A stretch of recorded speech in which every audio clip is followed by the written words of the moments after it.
The greatest gift that winter gives us is that of a new perspective. There are 1,000 colors blended within the landscape of gray and brown, 1,000 stories. They're only waiting to be read.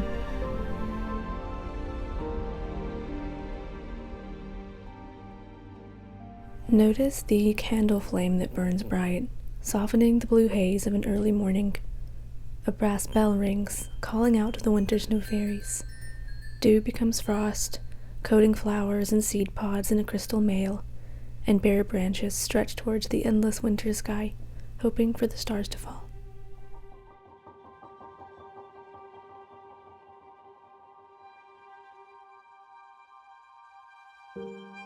Today, I wanted to tell you a story, a dream I had once that has remained with me since my early childhood. In the dream, I found a secret cupboard under the kitchen china cabinet, which opened into a tiny room. The space was lit from within with the most curious golden glow, and even after waking, I felt sure that the room was there, the kind of ironclad belief that only a child can have. Of course, I was crestfallen when I discovered that the hidden room wasn't real, but I know now that the sanctuary of gold did exist, if only ever in my mind.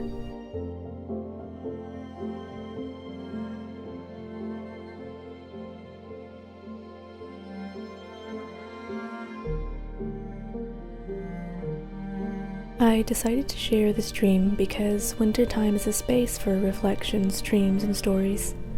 The earth has gone to sleep, the vibrant colors and sounds of summer slowed to a dull quiet. We must tell stories, and if the landscape is a blank book, then I must put my pen to the page. I share my dreams because, like a flame, they must be kindled. This is how, even on the darkest nights, I remain lit from within.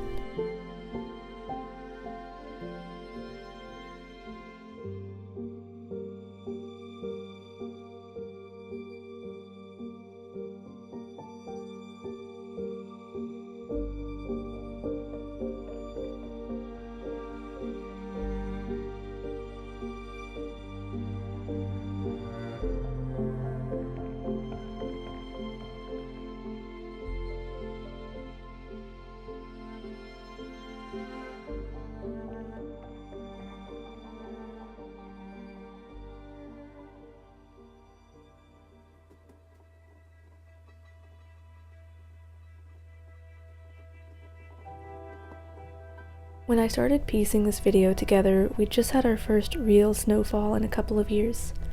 With the snow came a fresh wave of inspiration.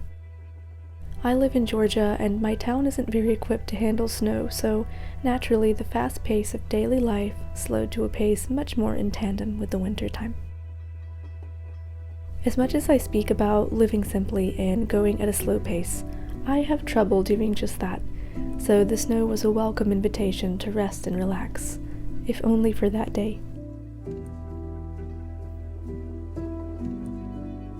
When we slow down and give mindful attention to what we're doing, this creates a space for a fresh inspiration to come in. Like carving a ravine into an overgrown forest, new ideas flow freely here. Even mundane tasks like cooking and baking, making a tea blend, all of which I'll be doing in this video, are all opportunities to let your mind rest, to make room for whimsy and dreaming. I try to weave these everyday tasks into a story for all of you, a reminder that there is beauty to be found even in the simplest things.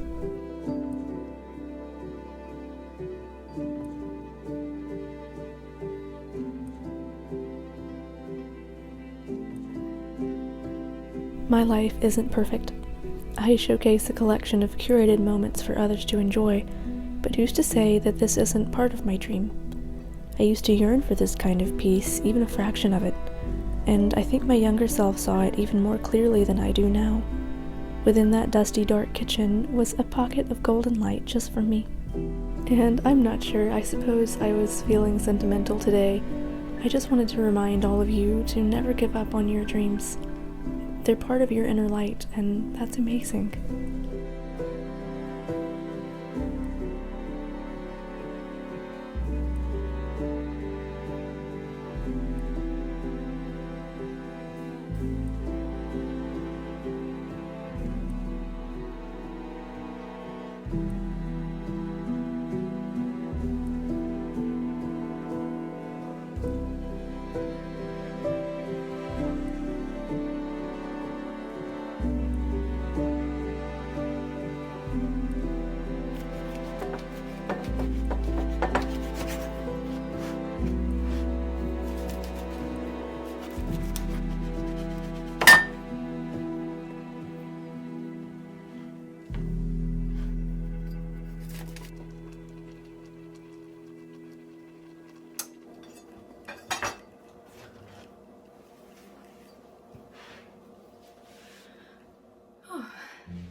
So I'm finally starting my winter tea blend, and first and foremost is the rose hips, and I'm thinking I'm going to blend it with some lemon balm, and this one is nettle.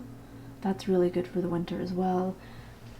And then I have my wild mountain mint that I picked this summer, my mullein leaf, which is really good for a sore throat, as well as my echinacea flowers that I grew in my garden, and these are good for fighting off the common cold. I'm not sure if I'm going to include all of these in the blend, but it could be nice. I think I will start with the rose hips, mint, nettle, and lemon balm, and mullein. Let's just see. I'm going to play around and see sort of what works.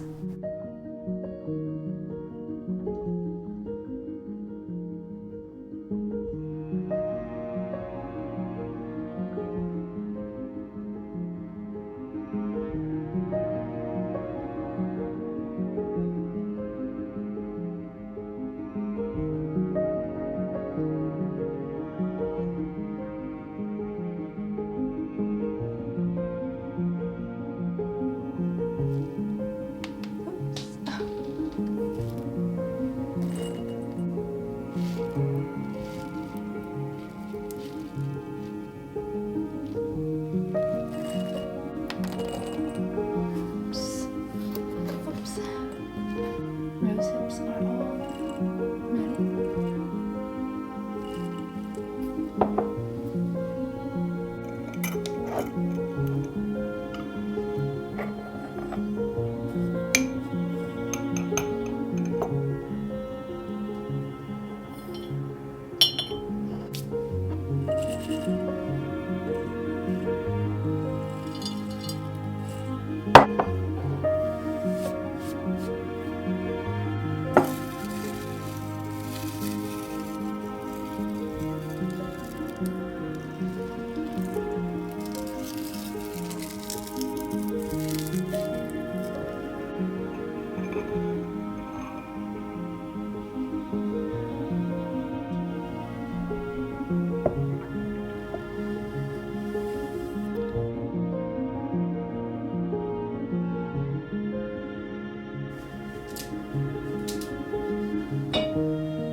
Okay, so this is what I have so far, and I don't know yet if the proportions are right because I haven't tasted it, but it looks beautiful. I think though I want to double this because it doesn't look like it's gonna last very long, and these herbs that I have, like the mullein for example, I've already made an oil from it, and I don't have any other uses for the mullein besides a tea, so I'll probably shred the rest of this up. And even the rose hips too, I'm not going to be making any other rosehip oil, so yeah, I think I'll just double this batch. But for now, let's shake it.